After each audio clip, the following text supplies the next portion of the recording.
Students, हम आज शुरू करेंगे हमारा नया टॉपिक जिसका टाइटल है डिजिटल नेटवर्किंग एसेंशियल्स। तो इस टॉपिक में हम पढ़ेंगे नेटवर्किंग के लिए जो भी हमारी मूलभूत या फिर जो जितनी भी रिक्वायरमेंट्स रहती है उन सब को डिटेल में हम यहाँ पे पढ़ेंगे। तो फर्स्ट हमारा टॉपिक है इंटरनेट फंडामेंटल्स। ठीक है, तो यहाँ इस टॉपिक में इंटरनेट क्या है, क्या उसकी मूलभूत आवश्यकताएं हैं, उसके बारे में हम पढ़ेंगे। तो जैसा कि आप जानते ही है, internet is a huge network of computers that links many different types of computers all over the world. तो इंटरनेट एक बहुत बड़ा कंप्यूटर का नेटवर्क है जो पूरे विश्व में अलग अलग टाइप के कंप्यूटर्स को आपस में जोड़ता है।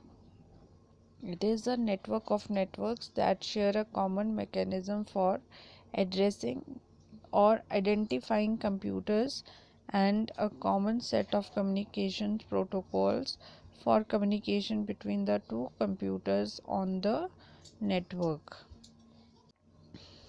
तो इसको हम नेटवर्क का नेटवर्क कहते हैं क्योंकि ये एक कॉमन मैकेनिज़्म फॉलो करता है ताकि जो नेटवर्क पे कंप्यूटर्स जुड़े हैं उनको पहचाना जा सके, मींस उनकी एड्रेसिंग की जा सके, और कुछ common set of communication protocols को फॉलो करता है ताकि दो कंप्यूटर्स के बीच में संपर्क साधा जा सके जो नेटवर्क्स के साथ जुड़े हुए हैं। आगे है internet is a pipeline that carries data between computers. तो इंटरनेट एक पाइपलाइन के जैसे काम करता है जो कंप्यूटर्स के बीच में डेटा का आदान प्रदान करता है। ठीक है, एक कंप्यूटर से दूसरे कंप्यूटर तक डेटा को ले जाता है। पाइपलाइन मतलब एक पाइप के जैसे काम करता है internet links many different types of computer all over the world। तो इंटरनेट का काम क्या है, वो दुनिया में जितने भी अलग अलग तरीके के कंप्यूटर्स प्रेजेंट हैं उनको आपस में जोड़ने का काम इंटरनेट का है। Anyone with access to internet can exchange text, data files, pictures, audio and programs with any other user। तो जिस किसी के पास भी इंटरनेट है वो दूसरे यूज़र के साथ में टेक्स्ट एक्सचेंज कर सकता है, डेटा फाइल्स या फिर पिक्चर्स, ऑडियोज़ या फिर और कोई प्रोग्राम एक्सचेंज करना है तो आसानी से कर सकता है। To have a viable network, it is required that we are able to shuffle packets from one network to another। अगर हम एक संपूर्ण नेटवर्क क्रिएट करना चाहते हैं तो हमें ज़रूरत होती है कि हम जो डेटा पैकेट्स हमारे होते हैं, पैकेट्स का यहाँ पे मतलब है जो हमने डेटा ट्रांसफ़र करना है एक कंप्यूटर से दूसरे कंप्यूटर में, तो हमारे पास इतनी उपलब्धता होनी चाहिए कि हम इन डेटा पैकेट्स को एक नेटवर्क से दूसरे नेटवर्क तक पहुंचा सके। तो computers that interconnect two networks and pass packets from one to other are called internet gateways or internet routers।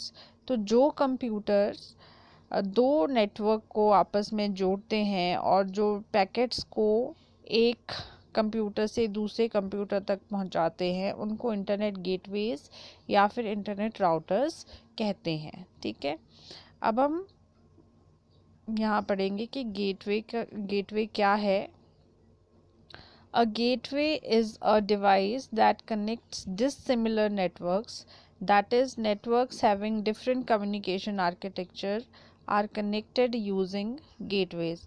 तो गेटवेज कौन से कंप्यूटर्स होते हैं या फिर कौन से डिवाइसेस होते हैं जो डिसिमिलर मतलब जो अलग अलग नेटवर्क होते हैं जिन नेटवर्क का जो आर्किटेक्चर है, जो ढांचा है वो बिल्कुल अलग होता है। उन कंप्यूटर्स को या उन नेटवर्क्स को आपस में कनेक्ट करने के लिए हम गेटवेज का इस्तेमाल करते हैं।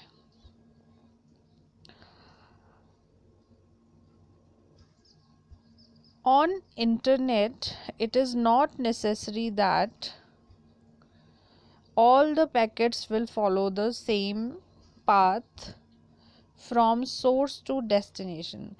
तो इंटरनेट पे क्या होता है, ये ज़रूरी नहीं है कि जितने भी पैकेट्स आपके ट्रैवल कर रहे हैं नेटवर्क पे, उनका वो एक ही रास्ता अपनाएंगे सोर्स से लेकर डेस्टिनेशन तक पहुंचने के लिए, ठीक है. A special machine called router tries to load balance various paths that exist on the network. अब इस चीज़ का बैलेंस बनाने के लिए कि जो आपका पैकेट्स हैं या फिर जो आपका डेटा ट्रैवल कर रहा है नेटवर्क पे, वो कौन सा पाथ फॉलो करेगा, ठीक है. बहुत अलग अलग पाथ्स के बीच में बैलेंस क्रिएट करने के लिए एक स्पेशल डिवाइस का इस्तेमाल किया जाता है जिसको राउटर कहते हैं, ठीक है. राउटर का मेन पर्पज़ यही रहता है कि जो आपका डेटा ट्रैवल करना है नेटवर्क पे, उसने कौन सा पाथ फॉलो करना है, उस पाथ को डिसाइड कौन करता है, राउटर.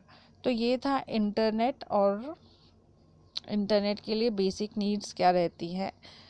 अगर आपने एक नेटवर्क कनेक्ट करना है तो उस नेटवर्क को कैसे वो डेटा आपका एक नेटवर्क से दूसरे नेटवर्क या फिर एक कंप्यूटर से दूसरे कंप्यूटर में ट्रैवल करेगा, ये सारी बेसिक नीड्स आपकी हमने यहाँ पे कवर की है.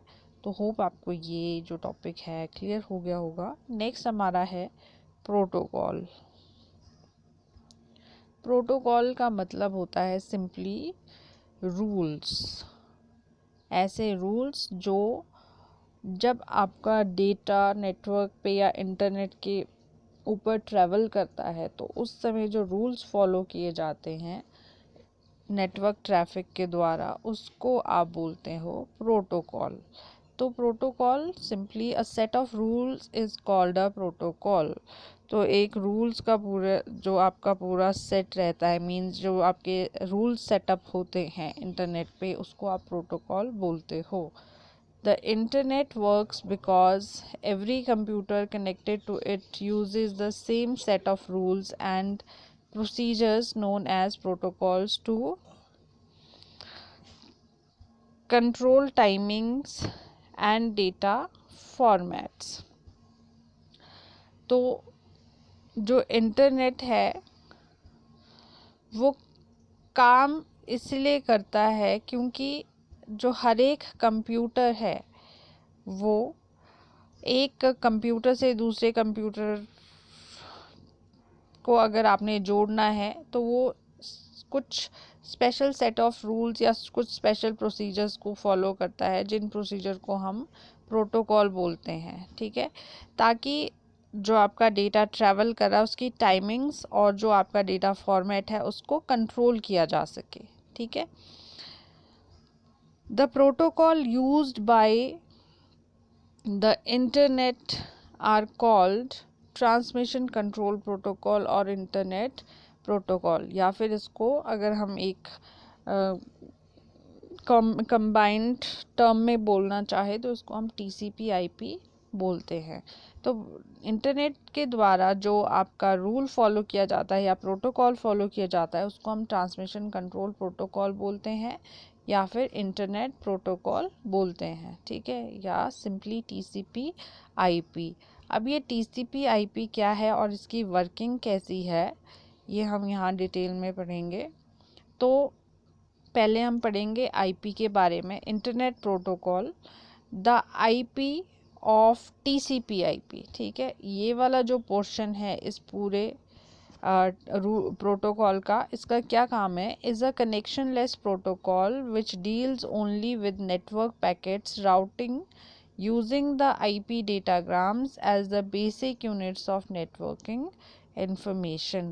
तो IP आपका एक कनेक्शन लेस प्रोटोकॉल होता है जो आपका किसके साथ डील करता है, उन नेटवर्क पैकेट के साथ की रूटिंग के साथ जो IP डेटाग्राम का इस्तेमाल करते हैं as a basic unit of networking information. ठीक है, आईपी डेटाग्राम क्या है, आपके नेटवर्किंग इंफॉर्मेशन का एक बेसिक यूनिट होता है। ठीक है, मींस जो आपका डेटा ट्रैवल करता है वो डेटाग्राम एक डेटाग्राम के रूप में आपका ट्रैवल करता है।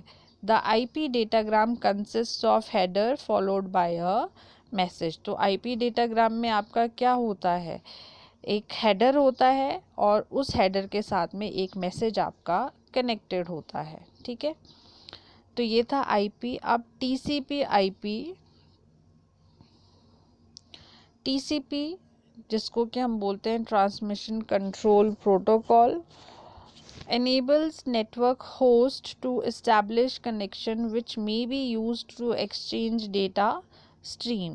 means ये एक पूरा कनेक्शन बनाता है, किसका, जो नेटवर्क पे कंप्यूटर्स आपके जुड़े होते हैं उनका एक पूरा कनेक्शन इस्टेब्लिश, मतलब एक कनेक्शन बनाने की कोशिश करता है, जिसकी मदद से जो डेटा स्ट्रीम्स होती हैं, डेटा स्ट्रीम्स मतलब जो नेटवर्क पे डेटा होता है वो एक्सचेंज हो सके एक कंप्यूटर से दूसरे कंप्यूटर तक। TCP also guarantees that the data between connection is delivered and that is arrives at one network host in the same order as sent from another network host। Host का यहाँ पे मतलब है simple computer जो network से जुड़े होते हैं आपके। तो TCP ये भी गारंटी देता है, या फिर TCP का ये काम रहता है कि वो चेक करे जो भी डेटा आपका ट्रैवल कर रहा है एक कंप्यूटर से दूसरे कंप्यूटर में, कि जिस तरीके से वो एक कंप्यूटर से जा रहा है, जिस रूप में वो एक कंप्यूटर से जा रहा है, वो दूसरे कंप्यूटर पे जहाँ पे वो रिसीव होना है डेटा, उस सेम फॉर्मेट में आपका रिसीव हो, उसी ऑर्डर में वो रिसीव हो जिस ऑर्डर में वो आपके सोर्स कंप्यूटर से निकला है। ठीक है,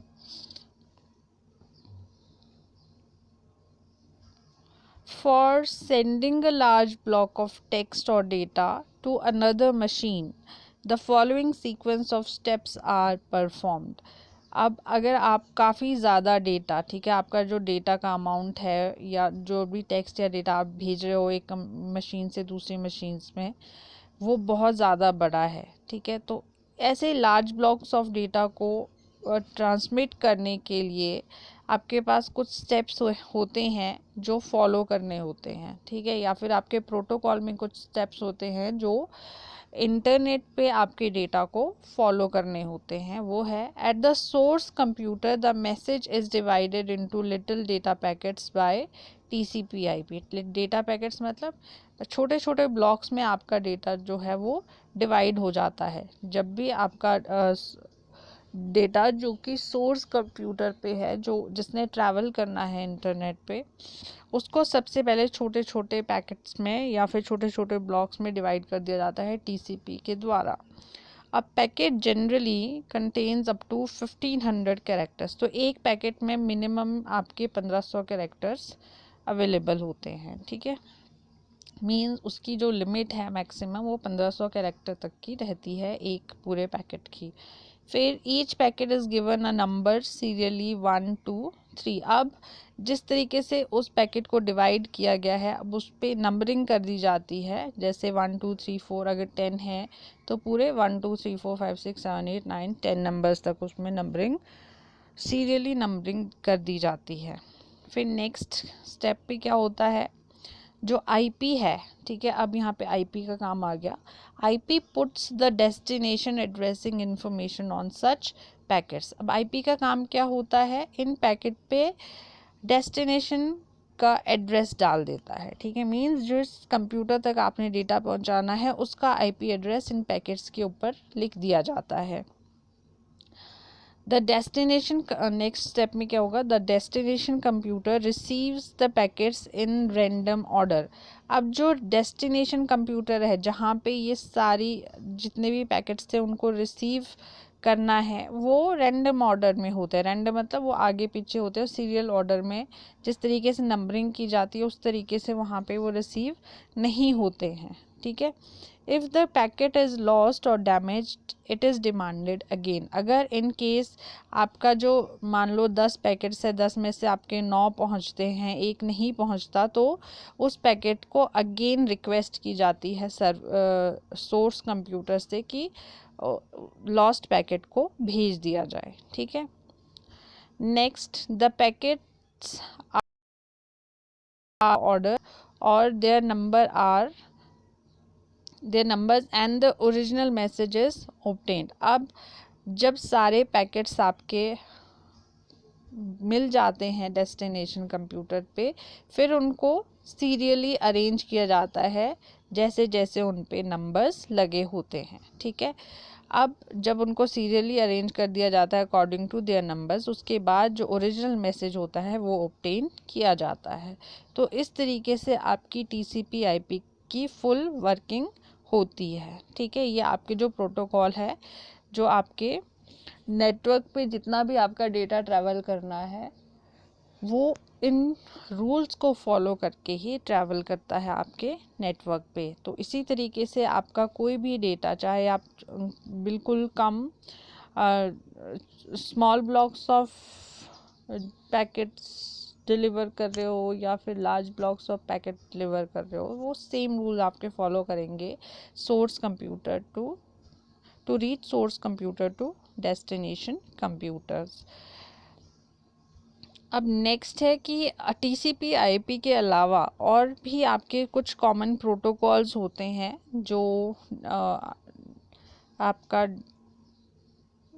नेटवर्क या फिर आपका जो डेटा है जब ट्रैवल करता है इंटरनेट पे, तो वो इन प्रोटोकॉल्स को भी फॉलो करता है। तो फर्स्ट आपका है HTTP, means hyper text transfer protocol used for accessing world wide web. तो इंटरनेट पे जितने जो भी रूल आपका फॉलो होता है www पे, वो है HTTP जिसका फुल फॉर्म है hypertext transfer protocol. Next है FTP, फाइल ट्रांसफ़र प्रोटोकॉल। इसका इस्तेमाल होता है use for transferring files from one computers to another computer. तो फाइल्स को अगर आप ट्रांसफ़र करना चाहते हैं कंप्यूटर से दूसरे कंप्यूटर पे, तो FTP प्रोटोकॉल का भी इस्तेमाल किया जाता है। फिर है SMTP, simple mail transfer protocol use for transferring email messages. तो ईमेल मैसेजेस को एक भेजने के लिए, ठीक है, आप किसका इस्तेमाल करते हो, सिंपल मेल ट्रांसफ़र प्रोटोकॉल का। फिर है Telnet, protocols use to log in remote computer. अब रिमोट कंप्यूटर पे जब आपने लॉग इन करना है, तो वहाँ पे टेलनेट प्रोटोकॉल का इस्तेमाल किया जाता है या फिर टेलनेट प्रोटोकॉल को फॉलो किया जाता है। तो ये नीचे एक डायग्राम सा दिया है, इंटरनेट स्ट्रक्चर यहाँ पे बताया है। ये आपका मेन है इंटरनेट, इससे आपके रूटर्स जुड़े हैं, रूटर्स, फिर आगे रूटर्स के साथ आपके क्या जुड़े हैं, होस्ट कंप्यूटर्स जुड़े हैं, जो आपके इंटरनेट को इन राउटर्स के माध्यम से एक्सेस करते हैं।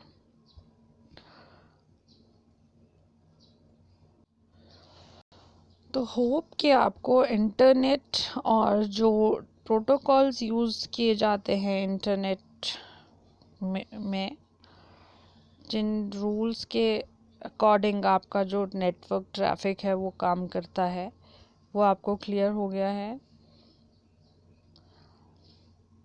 कोई भी क्वेश्चन है इसके रिगार्डिंग तो आप मैसेज करके पूछ सकते हो, कोई भी डाउट है आप क्लियर कर सकते हो।